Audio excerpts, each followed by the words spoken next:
دیکھیے جس معاشرے میں عریانی ہے، بے پردگی، بے حجابی ہے، ہوتا کیا ہے؟ مرد نے کسی کو نامحرم عورت کو دیکھا ہے، اس کے نگاہوں میں کھپ گئی، اب اس کے خیالوں میں تو وہی بسی بھی ہوگی نا۔ نتیجہ کیا نکلے گا؟ بیوی پر سے توجہ ہٹ جائے گی۔ The bond of love between the spouses, شوہر اور بیوی کے درمیان جو رشتہ محبت و الفت تھا وہ کمزور ہوا، خاندان کا ادارہ کمزور ہوا۔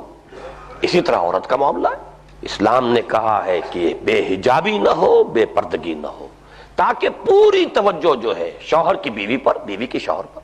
اور سیکس ایک بہت امپورٹنٹ موٹیو ہے انسان کا۔ یہ جدید جو ہمارے لوگ ہیں، مغربی تہذیب کے دل دادا، ان کی بڑی خیانت ہے، بے ایمانی ہے علمی، کہ ایک طرف مانتے ہیں کہ فرائیڈ سب سے بڑا ماہر نفسیات ہے، دوسری طرف وہ کہتا ہے کہ سب سے بڑا پوٹنٹ جو ہے انسان کے اندر موٹیو وہ سیکس ہے۔ اور انہوں نے سارا جو ہے بدنام کیا ہوا، یہ مولویوں کو سوائے جنسیات کے اور مولویوں کے لیے یہ سارا مسئلہ ہے۔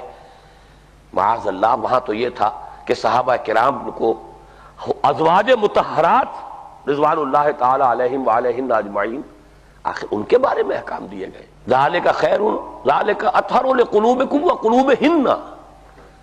یہ جو معاملہ ہے کہ من ورائے حجاب مانگو نبی کی بیویوں سے، حالانکہ امہات المومنین ہے اور ادھر صحابہ کرام ہے، لیکن یہ کہ کوئی چیز مانگنی ہو ان سے تو من ورائے حجاب مانگو، پردے کی اوٹ سے مانگو، یہی زیادہ پاکیزہ ہے تمہارے دلوں کے لیے بھی، ان کے دلوں کے لیے۔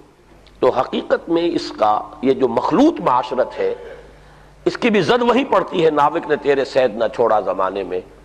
وہ توجہ جو ہے شوہر اور بیوی کی جو ایک دوسرے پر مرکوز رہنی چاہیے، یہی در حقیقت ان کے درمیان بانڈ آف لو ہے، باہمی اعتماد ہے۔ اسے بھی اعتماد ہو کہ اس کا کوئی طبیعت ادھر ادھر منتشر نہیں ہے، اسے بھی اعتماد ہو، تو اس سے جو ان کے مابین محبت اور مودت اور الفت ہوگی، وہ در حقیقت خاندان کے ادارے کی پختگی اور استحکام پر منتج ہوتی ہے۔ اس ماحول میں جو اولاد پروان چڑھتی ہے، نہایت صحت مند نفسیات لے کر پروان چڑھے گی۔ اور اگر وہاں یہ ہے کہ شوہر کو بیوی پر کوئی اعتماد نہیں، بیوی کو شوہر کے بارے میں کچھ پتہ نہیں، جو بھی ان کی کیفیات ہوں گی، پھر اس ماحول میں جو اولاد پروان چڑھتی ہے اس کے اندر بھی منفی نفسیات وجود میں آتی ہے، مثبت اس کے اندر اوصاف کہاں سے پیدا ہو جائے؟